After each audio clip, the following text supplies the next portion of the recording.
5 seconds before we go live, I see I titled it wrong. Isn't that great? Oh, well. I don't know if I can edit it. I can't edit it on Twitter. I can edit it on YouTube. I don't know if you can edit the live thing. Can you edit the live thing? Anyways, it's episode 32 of the Schultzycast. It doesn't say that now. Can you edit? Let me see here. Edit post. No. All right. Discard. Okay. All right. Whatever the case is, we'll see if we can edit it on the back end. All right. I guess we do have some weather coming. Good morning. It is the Schultzycast. It is Acadiana's sports show. A few things to talk about today. Again, Cajuns playing softball tomorrow, or not tomorrow, Thursday at. Let me see this. Now I'm confused. Let me see here. Let me see when they're playing. They are playing Thursday at 10 a.m. All right, which is outstanding. That's a lot of fun. Because they get the game out of the way. But I think weather is coming. We got these awful storms in the Midwest, and they keep on showing up. They passed through last night. I think there's more coming today, and then more coming throughout the week. Let's see here. We're just going to look at San Antonio. Let's see what their 10-day window is here. Marginal risk for severe weather today. Let's see here. It is warm. Next week it's getting warm. This is not bad. They got 95 happening in San Antonio today. That's why we get these storms. It's 95, 90, and then 82. It actually looks okay. Sunday doesn't look good, but the tournament ends on Saturday, I think. Right? Yeah, Saturday. All right. And it should be noted that it is a single elimination tournament, which is not great for the better teams, but better chance for an upset, kind of like the NCAA basketball tournament. So we'll obviously keep an eye on that. All right. A little unsettled with my titling. Usually do a better job of that, especially when I was ready. If I'm rushed, I was just sitting here waiting. Anyways. All right. Matt Deggs had his presser yesterday. Cajuns baseball had a good bus ride back. Again, it's one of those things that, God, you feel good over the win, right? Kind of more of a relief than anything else. I mean, you know, it wasn't like it was a 1-run ball game. It was a 6-run ball game. And I don't know. It's interesting how mentally tough. You got to give it up to Connor Higgs. He's the guy who saved the day, right? I know, Debo and Taylor got an insurance run, which they absolutely needed, as it turns out. I don't have that up there anymore. I don't have the box score up there anymore. Because Higgs had 2 strikes on him. I think it was a 1-2 count. I don't know if I can even find that. Let me see if I can find it. What the pitch was. Because he's the mentally strong one. I'm not sure how. I'm not sure that's the right word, because we're playing. I don't like playing the results in this case. Are they mentally strong because they won? And if they lost, they're now not mentally strong? I'm not sure if I buy that. That's my issue with that. You either are or you aren't. It shouldn't be based on if you win or lose a ball game. It's a good job for them to not come back, but to win the game for sure. No, that's not going to happen. Oh, yeah. Let me see. Oh, we'll get it. Yep. Let's see here. Would have been the 10th, right? Top of the 10th. Higgs homered on a 2-2 pitch. He was behind the count 0-2. And remember, we mentioned that, all of the 2-out rallies that Coastal had, and Troy had a couple of 2 outs, nobody on. And Cajuns had 2 outs, nobody on, and Connor Higgs was down 0-2. And so he homers. Debo, I mean, they keep on pitching to Debo. It's hilarious. We'll see if they keep on doing that. I don't know why anybody would. I know we mentioned some guys had some nice games earlier, but as a team, the Cajuns weren't really hitting outside of Debo in, the Troy series. Did ask, and I may have left the stats. I may have to go back and get the stats for the Cajuns because Sully broke it down. Home road. The road team does not hit well here. Now, Coastal played in Coastal. Troy played in Troy. So it would have been interesting to see those teams here. Cajuns pitching is nothing great on the road. And either is their opponents, for that fact of the matter, right? Cajuns still put up some runs, right? Would they score 5 in the first game, 4 in the second game? It's not what Troy scored. And then they put up a 14 spot. So that's going to ruin anyone's, ERA. Excuse me, whatever the case may be. But I asked Deggs why Trey LaFleur hits the top of the lineup, and I think he always has. And he said he has the highest batting average and on base percentage of anybody who leads off an inning. And so now it's not a small sample, right? You have 80 to 90% of the season done. So he likes LaFleur to lead off. So that's a good answer. And he mentioned he went strictly analytical in making up the lineup the last couple of days. So like the answer, I'd rather have LaFleur in the middle of the lineup to drive in some runs, but I appreciate that answer. All right. That's a good answer too.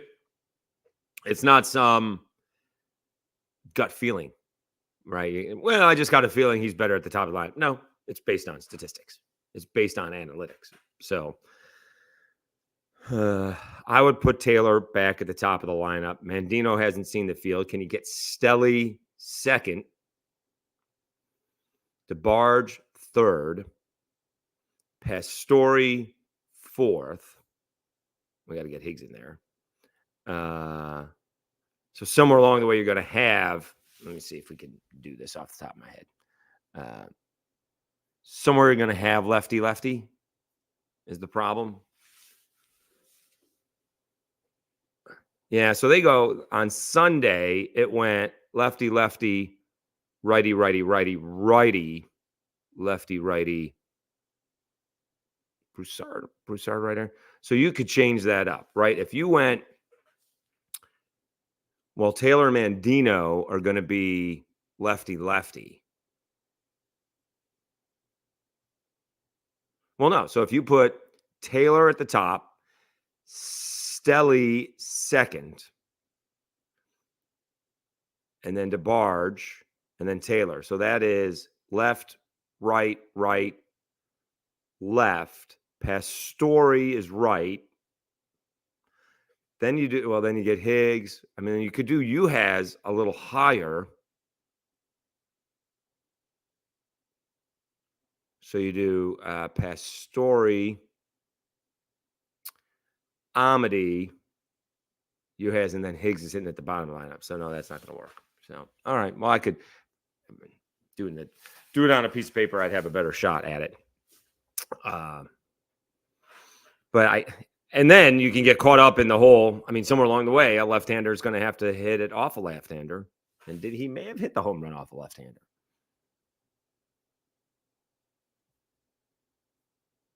Let me check that out. I thought maybe he did. It's not going to show. Right. Schmidt. I mean, somewhere along the way, you're going to have to, somewhere along the way, that lefty-righty matchup is not going to work in your favor, and you're going to have to get the job done. I always think, I don't know why I think this, and it could be because you see more of them. But I don't think a righty-righty is that tough of a matchup. I think that happens all the time. I think the lefty on lefty is the tough matchup. That's where you generally don't want it. Now you do have different left-handers, right? Are they, breaking ball changeup?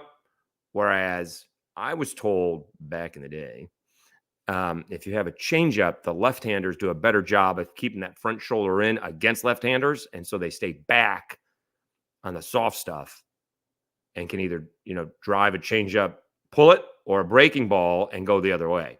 Now, the hard stuff to a lefty, it is what it is. It is what it is. All right, it is episode 32 of the Schultzycast. Didn't weigh in today. I don't know why. I'm actually going to go weigh in at Orange Theory, see where we are. I ate okay yesterday. I had probably one too many protein bars, I kind of feel like. And I did buy some almonds. So almonds are pretty good for you. It's a lightly salted, so I don't have a problem with that. Keeps some of the water in me. But we'll see. I don't think I had too much junk. I did buy a bottle of Jim Beam 7-year. I haven't seen that around. It's a $20 bottle. Someone said it was just repackaged. So we'll see. We do have a bourbon raffle coming up today. At least we're going to get picked today. Based on the last time, Rouse's is doing a Mother's Day deal. And based on when we were selected last time, it was Tuesday before Saturday. So we'll see if we get picked today. All right. Did win it. And Ambassador got the bottle of Penelope Rio. Did not win it this past time at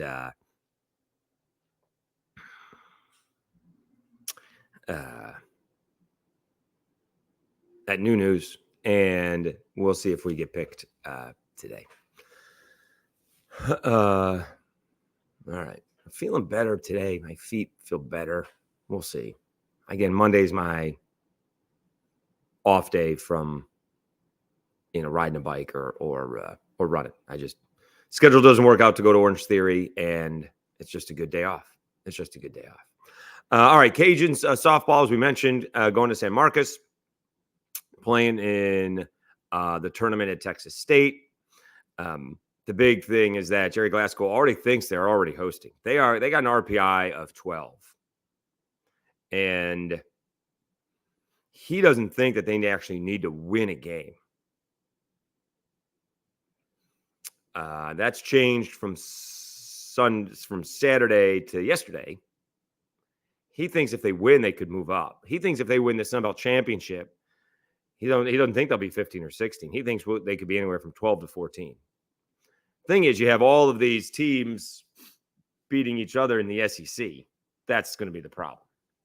In the SEC in softball, forget baseball. The first three are SEC teams in baseball. Let's see what the RPI is in softball. You got Tennessee, LSU, Georgia, Florida, Missouri. So that's 5 teams. Arkansas, Alabama, and A&M. That's 6 teams. Did I do that right? Tennessee, LSU, Georgia, Florida. That's 4. Missouri is 5. Arkansas, Bama, and A&M. So that's 8 teams in this top 16. All right. The question is, does Alabama got that seed last year. They were 5th in the SEC. They got a 5 seed. Again, if I were the Cajuns, I would send them video, and we're going to post it later today. I'll post it side by side.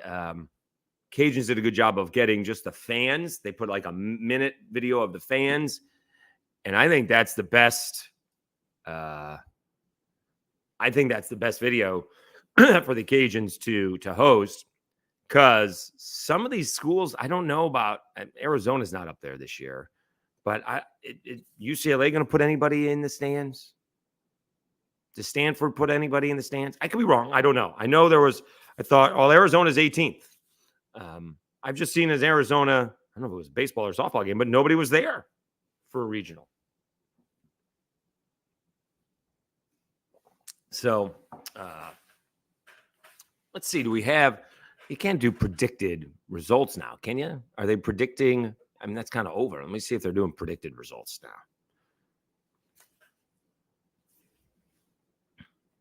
I think that we're done with the predicted results, right? We're not predicting. Yeah, they're not predicting the Sun Belt Conference tournament, mostly because they don't know who they're playing. Right. All right. Although their non-conference schedule did go down to a 2, interestingly enough. Oh, well, that's interesting. That's actually after, well, so their predicted results, interesting. Their non-conference schedule would go down to a 2. Okay. So someone else is going to lose somewhere along the way. I think the Cajuns are in good shape. We'll say also that LSU team, we mentioned Alabama, you know, like LSU, they're 12-12. Have they won an SEC series? They beat Kentucky. They swept Kentucky. So that's 1. They lost to Ole Miss 2 out of 3. They lost to Missouri 2 out of 3. They swept A&M. Okay. That's pretty good. Lost 2 out of 3 to Florida. Lost 2 out of 3 to Auburn. Lost 2 out of 3 to Tennessee. Lost 2 out of 3 to Arkansas. So it's been a minute since they've won a series. I mean, they beat Liberty, but that's not SEC. And that's a nice series to win. Their RPI is 40-ish. So that's not nothing, although I don't know why they're playing Liberty at the end of the season. I don't understand that one. But nonetheless, so 1, 2, 3, 4. And I mean, they lost 6 of 8 series this year. So we'll see what the NCAA does. Again, if the there's a lot of fun. Unfortunately, going to miss that. We're going to Louisville next week. Going to miss a couple of things. My guy Mark Halvey in South Alabama coming in that weekend. So hopefully I'll be able to maybe grab a beverage with him on Thursday night. So it'll be good to see Mark. And the regional is going to be the same weekend. So we're missing that. We're going to be watching the softball and the baseball from Louisville, Kentucky. No, it is what it is. Let's see what LSU can do, because I'm surprised that these predicted results in baseball are not higher. They have predicted results of LSU winning 5 of 6. LSU has a 34 RPI right now. They're going to at Alabama, which is the 14th RPI school, and they're going and they host Ole Miss. And Warren Nolan, the site for that fact of the matter, has them winning 5 out of 6, and only. They're going up from 34. Well, now they just changed it up to 27. they had him going up to 31 like 20 minutes ago. So now it's 27, winning 5 of the 6 SEC ball games. Also beating Northwestern State tonight. Obviously, don't screw around with that, right? They've already lost to Southern. Those midweek games normally in the day don't matter. They do now. Don't blow that game to Southern. All right. You don't want to tempt fate at all. But I would have thought if they had beaten Alabama and Ole Miss, I thought they'd be closer to, the 20s, a top 20 team than a top 30 team. But boy, once you get to the top 30, you're in. So, and that's all right now that matters. Did see David DeLucci on with Mosconi yesterday, and he reminded us, remember, I made a bet that LSU wasn't going to win the championship. I lost a bottle of bourbon, a good bottle of bourbon, a Blanton's, because they just didn't have any pitching past Paul Skeens. The starting wasn't good. The bullpen was a mess. And, Paul Skeens and Dylan Cruz and Thatcher Hurd and Ackenhausen, the first two guys were there the whole time, but the guy Guidry, right, all stepped up in the postseason. And DeLucci reminded Matt, look, they had one starter at this point in time last year. Now they got two, so Gage and Holman. And there's a lot of teams that go TBA on Sunday. I'm a little bit shocked about that, but that's where we are. I don't think LSU. I'd be impressed if LSU came out of whatever regional they're going at. I think they have some magic in the box. We talked about that yesterday. If LSU makes it to a super regional this year, based on what their season has been, not what their season was projected to be, I think that's a good season. I know LSU would probably be like the Yankees or whomever. If you don't win a national championship, the season's a failure. I would not look at it this year like that. Yeah. And by the way, I know we always, Tommy Tanks and his bat. Boy, the plays that I saw him make Friday defensively, whew, he's really good at third base. I don't know if people are getting drafted anymore because of their defense, but my goodness, I'm sure someone will find a hole in his swing or something like that. And we're having kind of this side discussion. On a side note here, Kyle DeBarge is just having a fantastic season. He's a little dude. I mean, he's a little dude. And there's not a lot of little dudes in the big leagues. There's some, right? But, that's what makes Dustin Pedroia and Jose Altuve special. There's not a lot of guys that look like that. And if you want to see how hard it is to play pro ball, just professional baseball, not Major League Baseball, pro ball. You want to know what Dylan Cruz is doing right now? Did we talk about this? Dude struggling in my old stomping grounds in Harrisburg. He's hitting 230. Now, is weather going to be an issue with that? A little bit. Certainly to begin with, if they're starting at the end of March, beginning of June, or beginning of April. But the dude has 14 base hits. 14 base hits in a month. He's hitting 230. He's got an on-base percentage of 304. That is a huge difference, right? And so and here's the thing about, double A ball, right? It takes all these great college players and puts them together. But really, they only have, their frontline guys.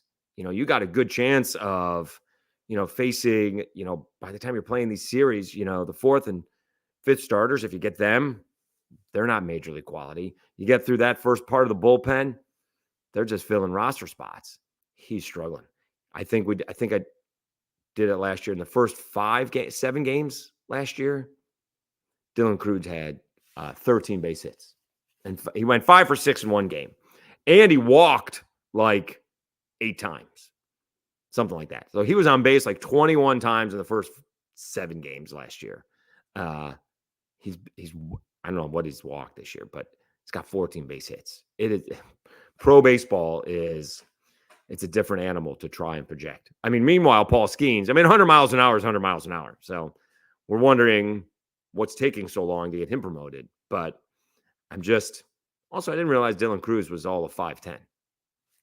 I don't think that's short. It's just shorter than I thought. I thought he was 6'2", 6'3". But it's a struggle. Pro ball is a struggle. And then you get these guys geeked up, right? I'm going to take down the number 2 pick in the draft. All these guys get jacked up. If I could do it against him, why can't I do it against, other guys? So that's the thing. Certainly Kyle DeBarge has lived up. He's got a few errors this year all of a sudden. I don't remember him committing any errors. And then all of a sudden he had like 4 against Coastal Carolina, 2 on the same play. And then he booted the ball the other night against Troy. I don't remember too many errors, and all of a sudden he's got some. I happen to think that goes along with being exhausted. I think, that theory doesn't go along very well when he's, still crushing the baseball. So his legs can't be that tired, but that's what I think. So it's one of those things that it is. I happen to think that's the hardest to project. We're doing NFL draft. I think that's much easier to project than baseball. You just don't know, because the other sports, although mentally straining for sure, there's nothing more mentally straining athletically than baseball, because you are failing 7 out of 10 times, and that's if you're an all-star. All right. A few more minutes here on what would be the 32nd edition of the Schultzycast. Let's see what else we got. Oh, the news yesterday, although some teams are refraining it. So the VooDoo does not look like they are. Who knows what's going on with the AFL? All right. It is a fly-by-night operation. Saw someone report, it's on Twitter. We don't know if the Cajuns have been paid for Blackham. I set the line at 3 ball games and took the under. Then before they played their first game, some team from Dallas showed up instead of the team from Philadelphia, so I moved it to 2.5. Then Iowa went belly up. Now I moved it to 2. And I think with yesterday's news, we're at 1.5. And I'm taking the under. I don't think the VooDoo are playing another football game. The NFL Network pulled out. Who knows who's running the operations? People calling for him to sit down. It's a fly-by-night operation. I don't know who's making the money. A lot of times, I think it's the owners of the teams that are losing the money. So we'll see. You had a couple of teams last night say that everything's okay. Let's see if you just Twitter AFL, and now I'm finding out that soccer stuff too. Front Office Sports did put it out, and an arena football team is folded, but there's other teams that came out with word that they are sticking around. Let me see if I got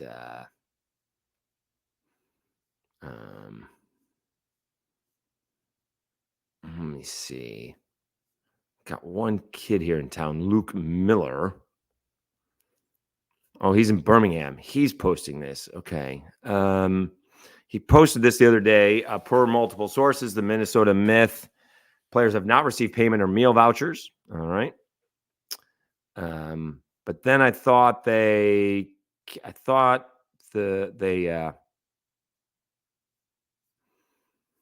Minnesota Myth put out a statement saying that they're okay.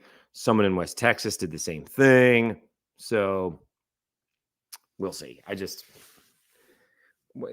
Those things take planning, and it's hard enough to execute it when you plan it. When you throw it and slap it together, and apparently they're not playing this weekend or was it last weekend? They didn't play this past weekend because stuff didn't show up. I don't know. I don't trust it. We'll see what's going on, but that's not very good at all. But not surprising. To be honest with you, not surprising. I would have asked for a certified check before I would ask for a certified check if I was the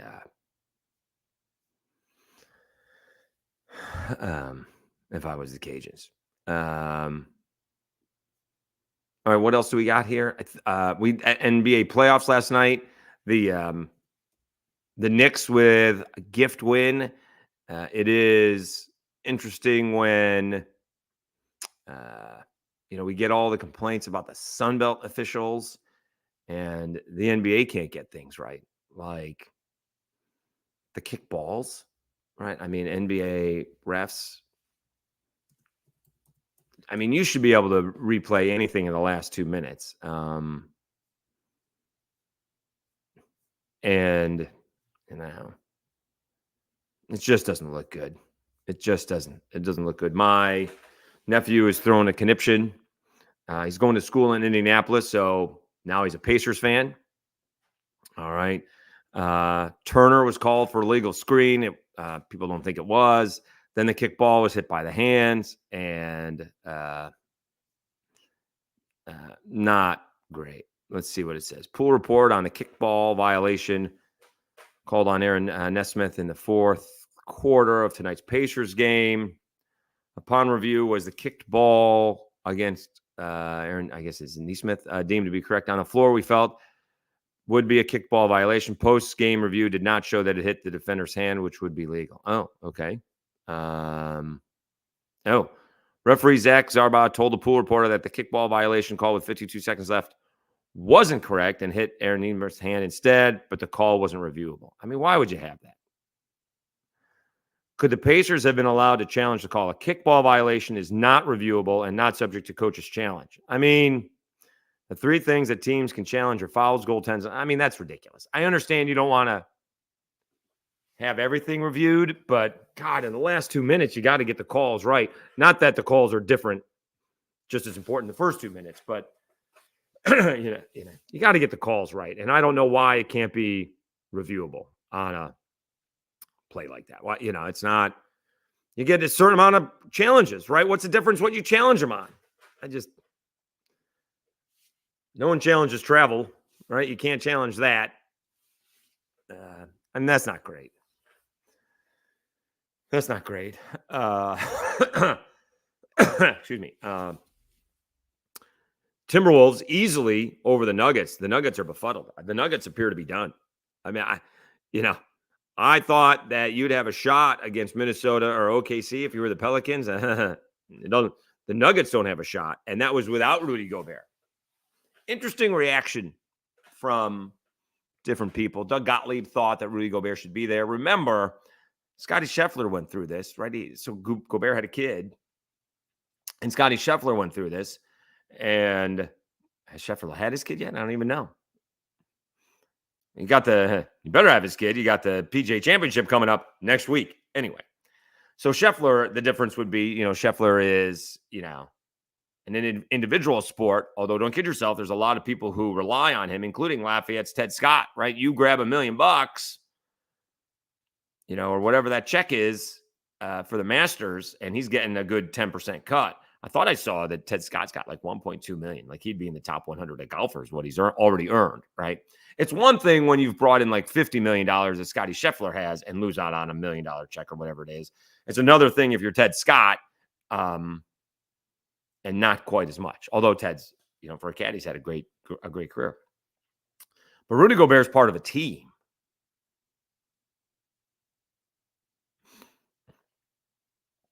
Ricky Ronnie of ODU said basically his wife decided to induce one of their kids on a day off getting ready for a bowl game. Thanks, honey. Right.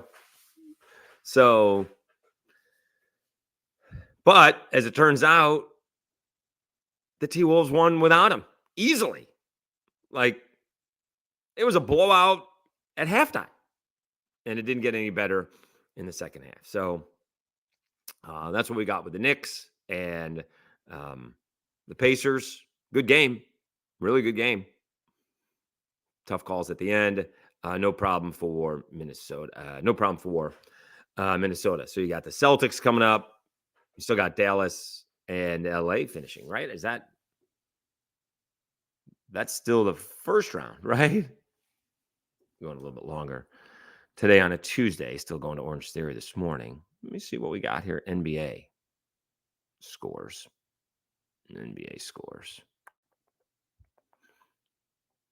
So that's Western semifinals, East semifinals. And today, the Mavericks moved on. I'm sorry. So the Mavericks have already won. All right, my bad. All right, so the Mavericks taking on the Thunder and the Cavs and the Celtics in the East semifinals. All right. Then the other big news is who's going to be the Lakers coach. Who knows? I'm a big fan of the NBA drama. I really am. I love the soap opera, probably more than the games. Bronny James is going to the NBA combine. There's nepotism and then there's nepotism. I appreciate the kid's health issues, right? You want him to live a happy life, but I don't know if it feels like he's doing this for dad or if this what he wants. So we'll see. As soon as LeBron James is out of the NBA, Bronny James will be out of the NBA. That's what's going to happen. If I'm Bronny James, and I guess you go back to school at any time, I guess, right? I'm making sure I get it. Man, father's a billionaire, so I don't know how much money he's going to need. But I'm going to get back. I'm going to get that college education just to see what, I can do. Although dad doesn't have a college education, so he's done okay. So maybe just goes to work for dad, right, in production company or whatever. I don't know Bronny James at all. I don't know what he wants to do. But I don't think he's going to be long for the NBA. All right. Hey, look at that. 70 on the Twitterverse. Again, I'm told that's a total. That's a grand total instead of 70 people watching now. But that's a new high. All right. So that's pretty good. I do appreciate it. It is Schultzycast. It's actually episode 32. Didn't notice that until 5 seconds before I went on the air. Actually, probably hit go live, and that takes about 5 to 10 seconds to click on, and it's at episode 31. I'm usually good at that. I didn't notice it in time. All right, I think that's about it. We do have Cajuns in Jackson State tonight. I will be posting. We posted most of the stuff from Matt Deggs.